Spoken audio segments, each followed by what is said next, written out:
Okay. What's the matter with you? This is your wife? She claims to be. You don't live in the same house? We were. You got Placidius house and she's got Coke house? What's the matter? You don't live together? That's when I first got the computer. All right, well, that doesn't matter. It's only the intermediate cusps anyway.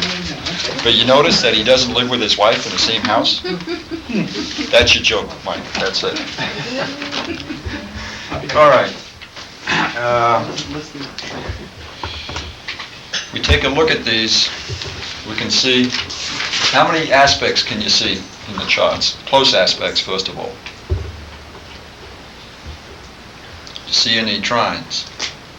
Jupiter, Saturn, and the Moon are semi-sextile. Okay, that's not a trine. True. Okay. Any trines at all? See any trines from one chart to another? Why try? No trines. Don't see any trines? Classical for trines, okay. Well, No? yeah. Yes? Where? Saturn, trining Mercury and Pluto. Saturn. Is this her? No, this is him, Oh, that's him. and this is her. Oh, all right. His Saturn trining her Mercury and Pluto. That's right, okay. So, Saturn, trine. Okay, oops. What else? Are there any others? Doesn't look like it. Oh, yes. There's another one. Okay, his Jupiter, I'll put his planets on this side, hers on that side if I remember. His Jupiter and her Uranus. Okay, any others? Meaning, what about the Neptune? It's 23. Jupiter's Capricorn, so that'd be a trine too.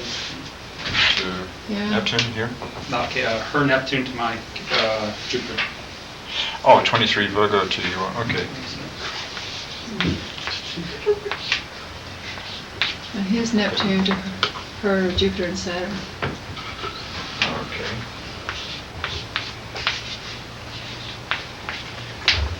All right. His Mercury to her Uranus. Conjunct. That's what is Mercury. I'm at the ninth house, and also her Neptune. Oh, 3 degrees, right? That's exact too. yeah. Neptune and Oh, Uranus. yes. Okay, Mercury. Neptune. What was the other one that you had? Mercury Uranus. and Uranus. Her Uranus. Conjunct. Oh, so that makes okay, that's a conjunction. Yeah, okay. Oh, conjunct. Not a trine, but anyway. Plus All the right. midhead. Okay, any sextiles? Yeah. Suns, sextile. Sun's a sextile? Sun to Okay. Sun and Sun to Okay. Moon. All right. Sun. Sun. Okay, and we'll. It's tied in. Moon. Okay. It's moon. Okay. What else? Any other sextiles? Well, her Pluto to his Uranus, or his to her.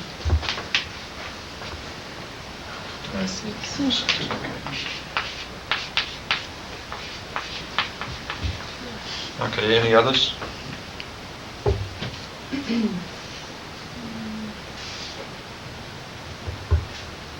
Okay, how about squares? Saturn to her Venus. Your Saturn to her Yeah. Venus. You know Saturn That's Venus. true. Okay. What other squares do we have? His Venus squares her Mercury and Pluto. Okay.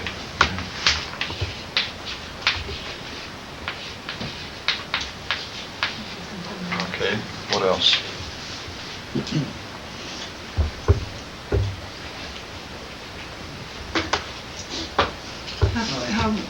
giving it, because his Neptune squares her moon. 9 degrees. That's why. Okay, any other squares that we see? 2 to 5 would be Mercury to the Sun. Mars, my 2 to 5, right? Yeah. My Mercury to her Sun and Mars. Okay, didn't we have that one? Oh, yeah.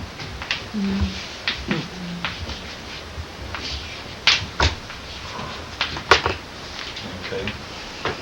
Any other squares? His Mars squaring the Taurus. Opposing. Oh, It's no, right, opposition. right. Okay, we'll get that. But then that, do we get his Mars squaring her Sun and Mars? Mars square Mars? Square. No, we didn't. And Mars square Sun?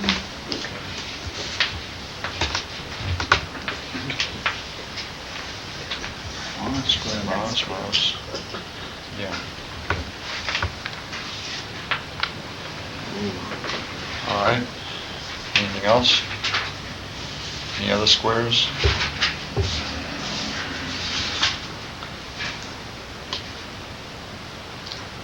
Okay, how about conjunctions?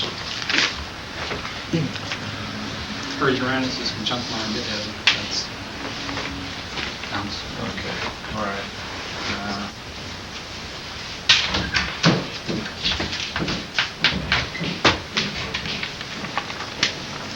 Okay, what else?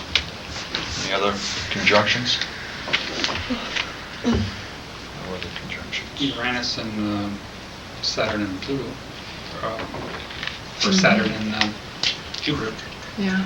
My Uranus for Saturn and my Uranus is in the 9. Uranus Oh, 12 right. degrees. Yeah, and this over here are Saturn and Jupiter and 11.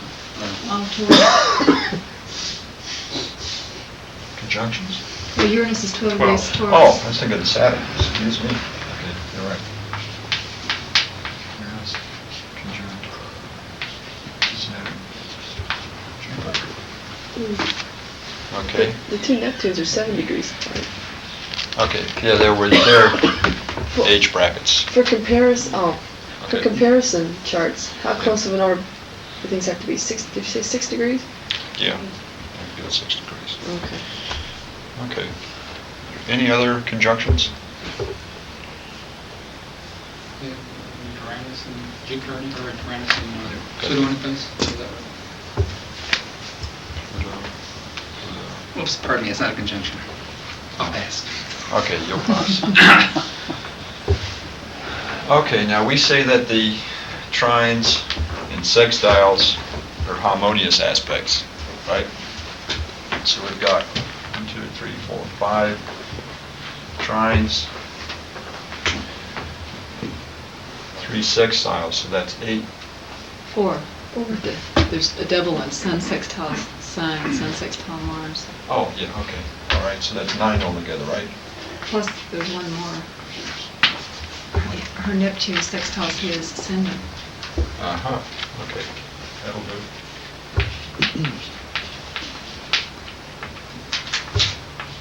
That's always nice. All right, so we'll change the tally. So that then is 1, 2, 3, 4, 5, 6, 7, 8, 9, 10. Okay, squares. 1, 2, 3, 4, 5, 6, 7. But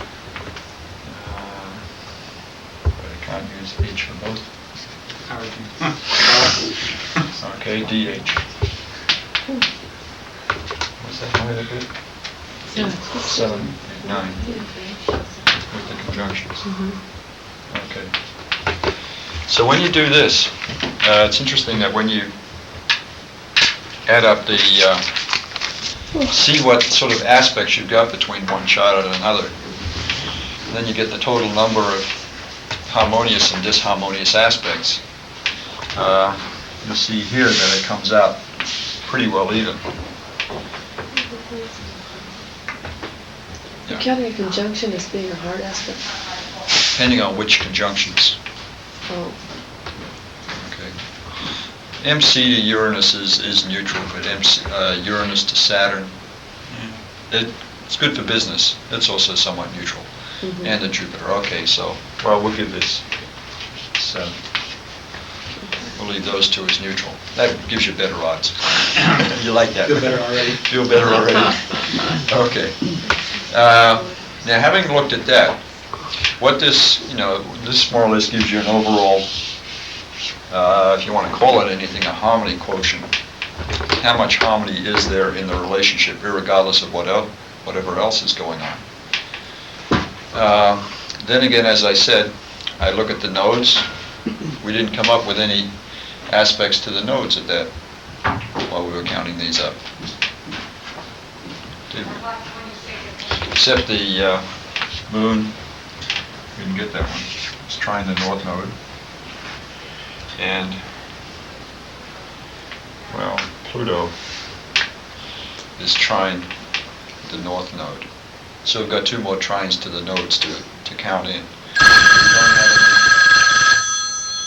But we don't have any conjunctions to the south nodes to indicate that it's a past life connection.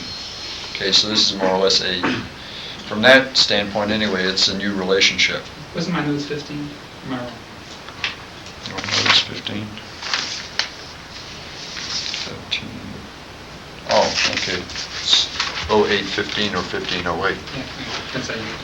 Okay, so it's 15.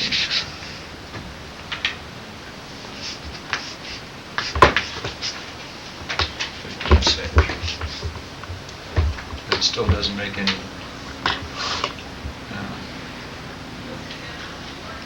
Wide sextile. It's a wide sextile between the. It's a close sextile between the 2 north nodes, though, and it's a trine between the south nodes. Okay, you've got a close trine between the south nodes. So that at least indicates that there's a harmony of path. Because as I've said before, the north node, south node axis in the chart indicates to some extent the soul path that the person is on. And if you're in a relationship with someone else, then it would be better if that person was in harmony with your soul path, so that they don't throw you off and get you stuck in jail somewhere. So having the nodes, at least the south nodes trine the north node sextile, that indicates that they can help each other. As I said, we've got this, what I call a harmony quotient of 10 to 7. Yeah, it's not that great. The better the ratio, the higher the ratio, the better. The more harmonious aspects, the better it is. Always, of course, you don't want total harmonious aspects, because then everything just goes blah. You do need some squares in order to get things motivated, because being human beings that we are, we find that we don't get off our duff and do anything unless we're dissatisfied. As long as everything's peaceful and hunky-dory, we're not going to do anything. So it's nice when someone gives us a few squares in order to get us motivated. So you don't want total harmonious aspects, because then all it is a lifelong friendship, and that's it. It doesn't go anywhere else. This has got some obstacles to overcome. Challenges. Challenges, yes. Challenges, definitely. Well, we call them obstacle course in the steeplechase, right? Right. Okay. What about element counts? Are they the same? When we look at the elements and we do more or less an element count, we can see whether they are the same type of person, whether they have the same element predominance. We've got 3 earth, 4, 5. Okay. We've got 3, 4.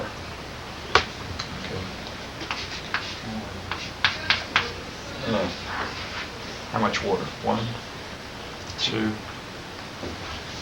I need to enlarge the circle a bit. Okay. 2 water. How much is? She's just got 1. So that's right. Ascendant. Yeah. Okay. 2. The ascendant, yes. Okay. How much fire?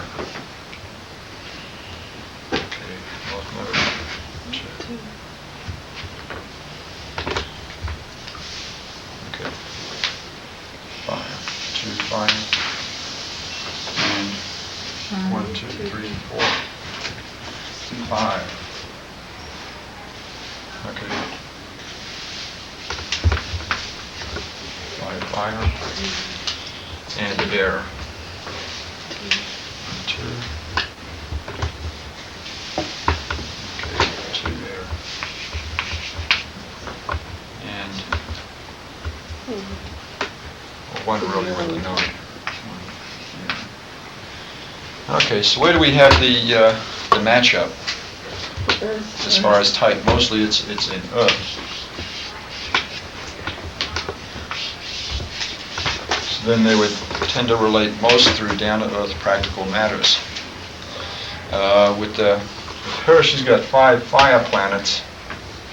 He's got 5 earth planets and only 2 fire. With a lot of planets in fire, what do you usually see with someone? More action. More action, very impulsive, enthusiastic, somewhat impatient at times. Generally a lot of enthusiasm. It's a good thing that she's got 4 planets in earth signs, because that does give her a lot more stability. If she didn't have those earth planets, then with him having 5 earth planets, there wouldn't be that much harmony, because fire just doesn't get along with earth too well. You know, fire wants to gallivant around, have a good time, go explore, and earth just wants to sit there. You know? Fire doesn't have too much patience with earth, but she's got to have patience with herself. So that at least is some deal of compatibility there. What about house placements? What type of person is he by house? And what type of person is she by house? How many angular planets does he have? He's only got 1, 2, 3. She's got 1, 2. That's it. So they're pretty well matched as far as that goes, as far as how much action they want to really initiate. Okay, they're pretty well on even grounds that way. Yeah. Since you're going to be a little more, I was going to say secretive, but maybe a little harder to know. Because his planets are all above the horizon, hers are below. Yeah, but when they're below, the person that lives with them finds out anyway.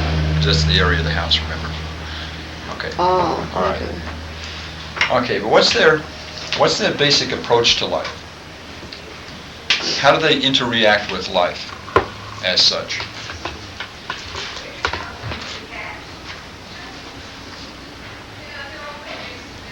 Which house interacts with life? Ascendant. The ascendant and the first house, right? Okay, how does he do it versus how does she do it? Well, she would do it emotionally with Cancer. Okay, and he would tend to be very analytical. Okay, very mentally oriented. She would be more emotionally oriented. Not only would she be emotional, what planet she's got? Mercury, and she's got Pluto, and she's got Mercury conjunct Pluto She's good to in Leo. True. So she's very emotional, but she's also very outspoken. Okay? Because she does have that Mercury in the first house, just Mercury in the first house by itself.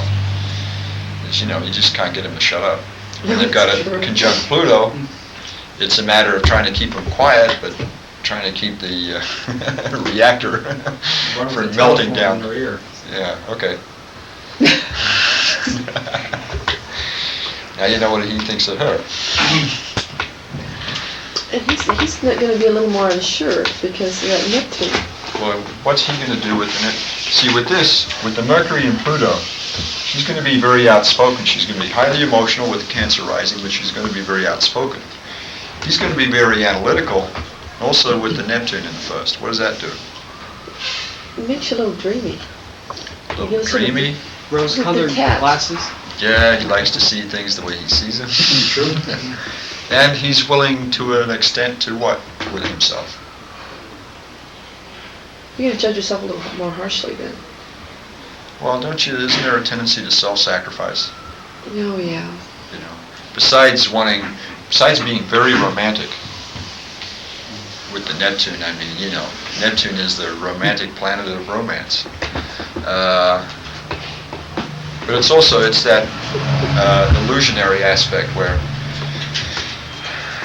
if you don't want to see it, you don't see it. It gives him a good aspect to put up with her. Because what he can do then with Neptune, where does Neptune take you? Off to the dream world, right? Yeah, to see another When she's world. standing, I can bet that when she's standing there blabbing her mouth off, you know, he's just sitting there. Who should ask the question? Then you've got to pay attention, right? Well, you So better when- think fast. Yeah, right. And what's he got to help him think fast? Luckily, he's got Mars and Scorpio in the third house. Oh, you can come out, snap out of it real fast, and snap back in. See, she's blabbing away for a long period of time. Then she asks him a question. And, you know, he has to come out of Neptune. Instantly, he works and comes into Scorpio, Mars and Scorpio, right? Scorpio is very psychic, and it tends to listen when you're not there. Scorpio is very secretive. And you ever watched a Scorpio listen to somebody? They're not paying any attention, but they're taking in every word. I questioned him on it, and he repeats it verbatim. Drives me crazy. Yeah, right. So when she does ask him for an answer, he can come up with it very quickly. He does have that Mars in the third house. So the Mars in the third is somewhat equivalent to the Mercury in conjunct Pluto in the first, but not quite. You know, it gives you somewhat the same speaking ability. I mean, if they get into a good argument, he can hold his ground. But generally, she gets it off first. You know, she's that very impulsive nature. And then when she does get into an argument, he doesn't know what she's saying. She probably doesn't know what she's saying. Do you understand her when she's arguing? I don't get her mad. You don't get her mad? No. He's learned. Easy going. Easy going, right? That's the Neptune. All right.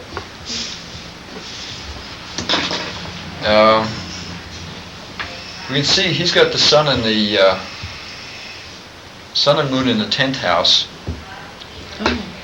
and she's got the sun and Mars in the 2nd house. So even though his planets are in Gemini, hers are in Leo, it does give them both of that air quality, more of the air quality, right? Because this is natural house of Capricorn. I don't care what sign you've got it in. And this is always Taurus.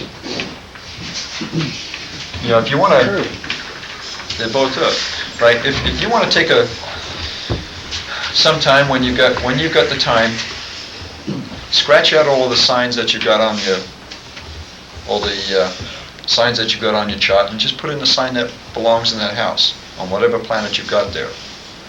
And you'll have a different chart, and you'll get a different view of yourself, because very often the planets in a house act as if they are in that sign. So you may have, like he's got in Virgo, but still an initiating Neptune. That means it's still out there seeking information, seeking understanding, even though it is in Virgo, but it's in the 1st house.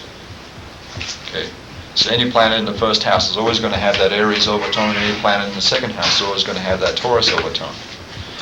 So even though they've got this 4 and 5 planets in Earth sign relationship, both their suns are in Earth houses, right?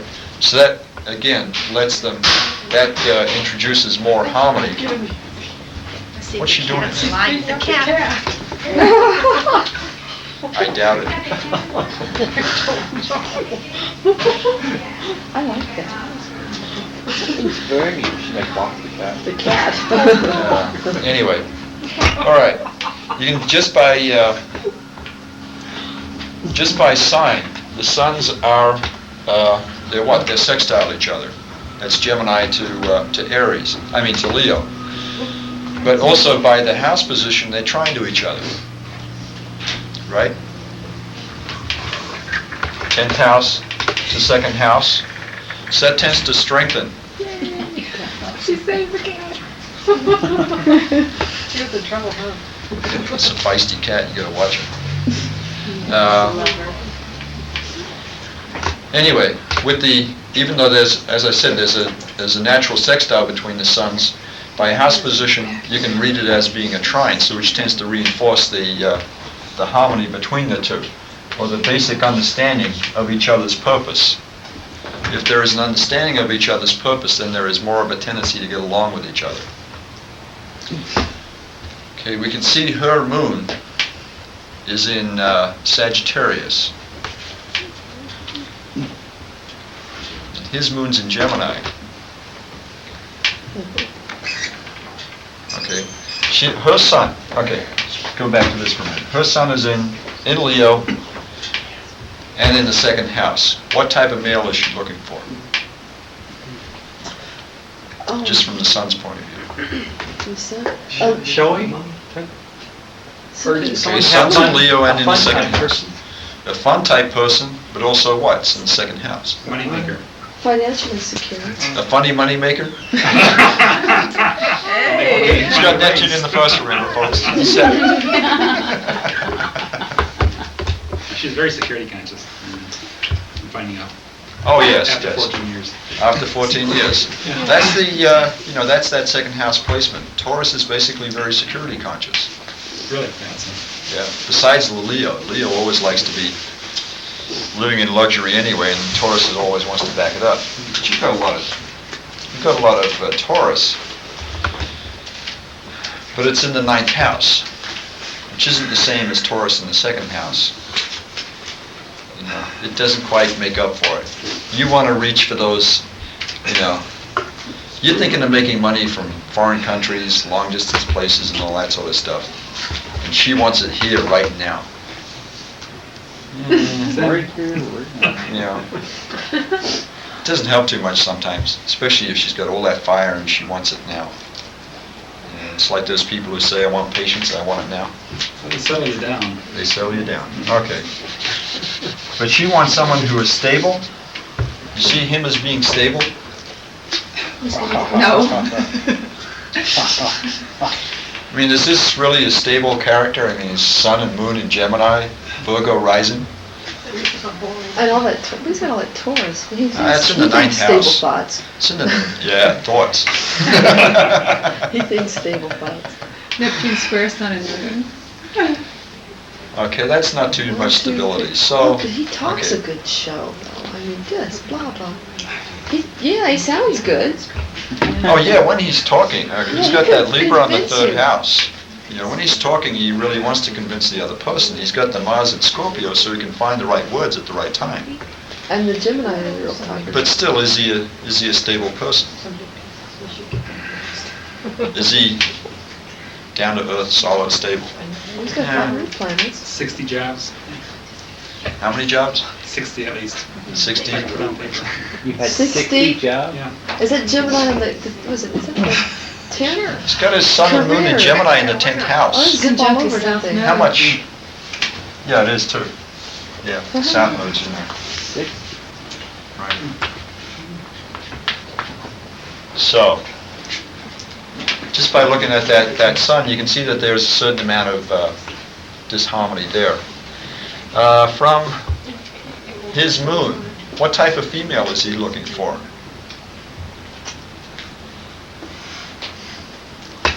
Intellectual partner. Intellectual. Sexual type.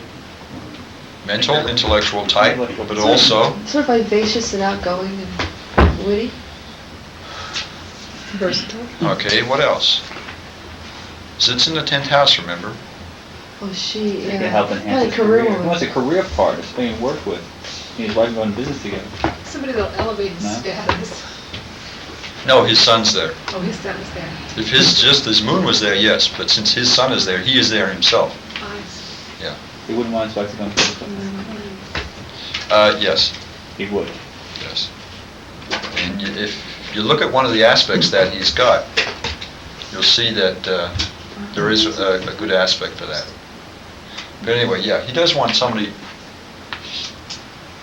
who is very definitely intellectual, it's that Gemini, but also somebody who can be helpful to him in his career and help him stabilize someone.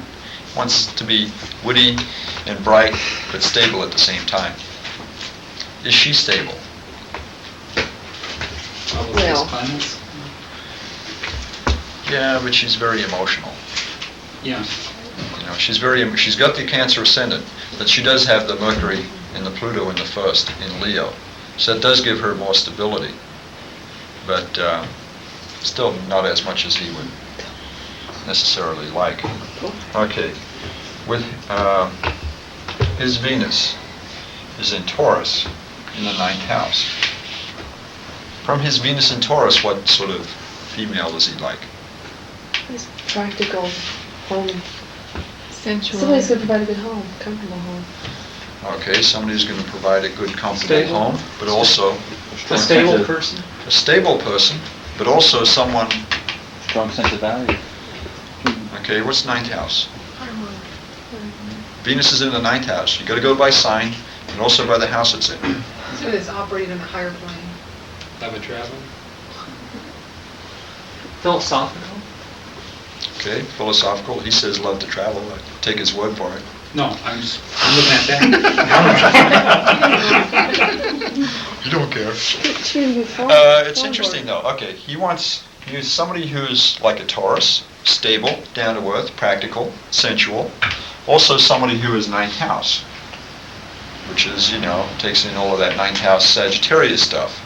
Do you see any Sagittarius in her chart? Moon. The moon's in Sagittarius.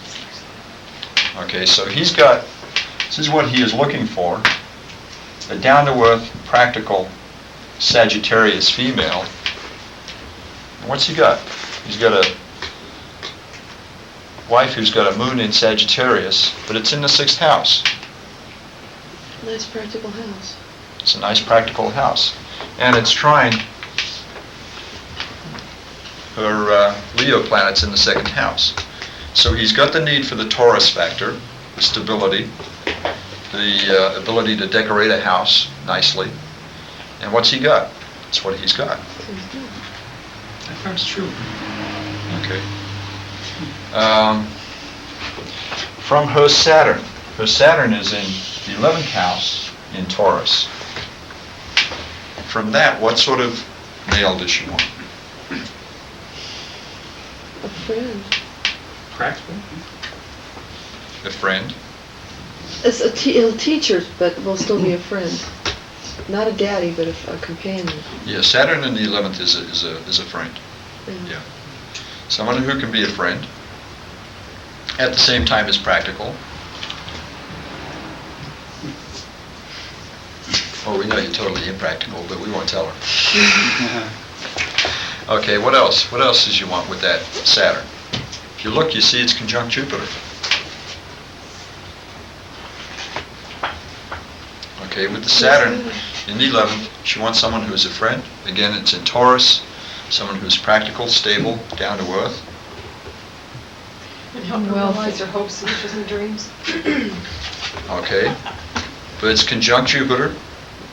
Which expands that. Huh? Which expands all She that. expands that, but what does that tie it into? 2nd house moon. Ties it back into the moon. Our moon.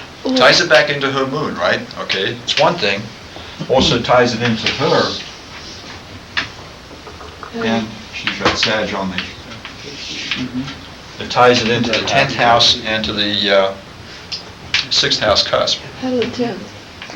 It's Jupiter Pisces. was Pisces. It was Pisces, okay. Oh, is That yeah. makes it conjunct Okay. his. Yep. So, That's conjunct his north node. It's 15. Sagittarius? Oh, no.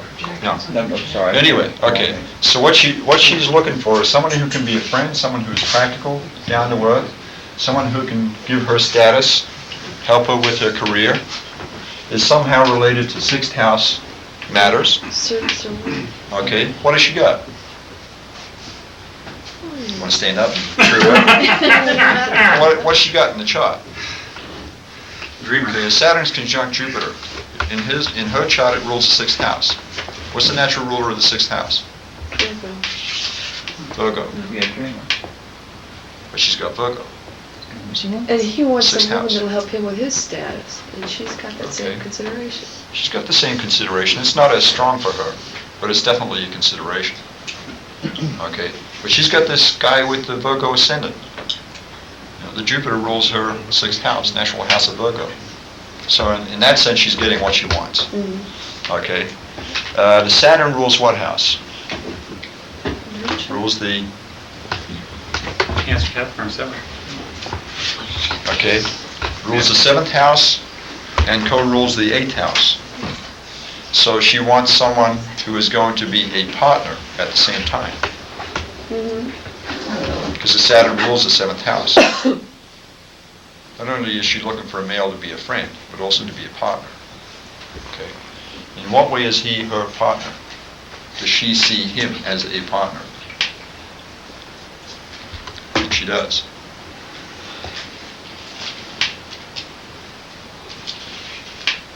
What's the natural partnership aspect? Conjunction? No. Oppositions. It's wide, but it's between the two lights, so between the sun and the moon. Does Saturn have? Opposition. Moon, sun opposition, moon. His sun's at 17 Gemini. Her moon's at 25 Sagittarius. And if you remember what I told you, that females, as much as they will emotionally argue about it, they operate more through their moon than they do their sun in the chart. All Leos accepted, of course. I'll never take away their sun. But anyway, see, her moon is opposite his sun. So that is a natural partnership aspect. So she, in that sense, is feeling that she has found in him what she is looking for, a partner. How does he relate as a friend from that Saturn aspect?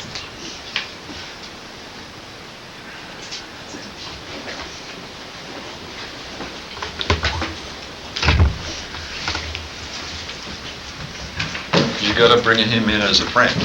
How does she see him as a friend?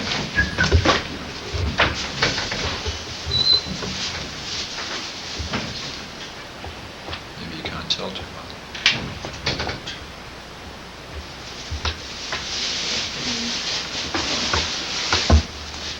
Any ideas? Okay, she's got Taurus there on the 7th house cusp. Right? You mean on the 11th? On the 11th. And he's got, Spiritual companion. okay, his Uranus and his Mercury are in her 11th house. 9th. Oh, right. In her 11th house. Okay. Uranus is conjunct her Saturn and Jupiter. So, with Uranus is the natural planet of what? 7th house. Natural ruler of the 11th house, but it's also the natural planet that rules friendships. Friendship. That's conjunct her Saturn. She's looking for someone who will be her friend, as well as be a partner. And that's what she has got. What do you find with a Uranus-Saturn conjunction? What do you have between two people? And remember, the Saturn is in the 11th house. Her Saturn's in the 11th house. Is it one's trying to keep everything, one's trying to be stable and keep everything, except the other one's trying to break things up? Yeah, to that extent.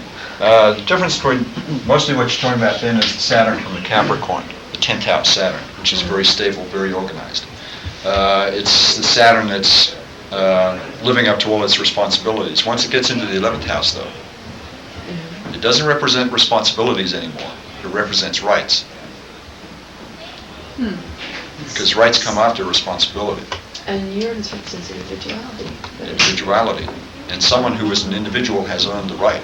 That's why the Saturn-Uranus can work together so well, especially in the 11th house. As long as the Saturn isn't holding back. It's in Taurus. Where's his Saturn? Aries. Aries. It's a birthday party out there, folks. Go get your cake. Thank you. What did you mean when you said the sun, that his sun opposition her moon is a natural partnership aspect? First house to 7th house relationship. All oppositions are first 7th house aspects. Huh. Okay. Just by nature of definition of aspects. All aspects are defined from the ascendant.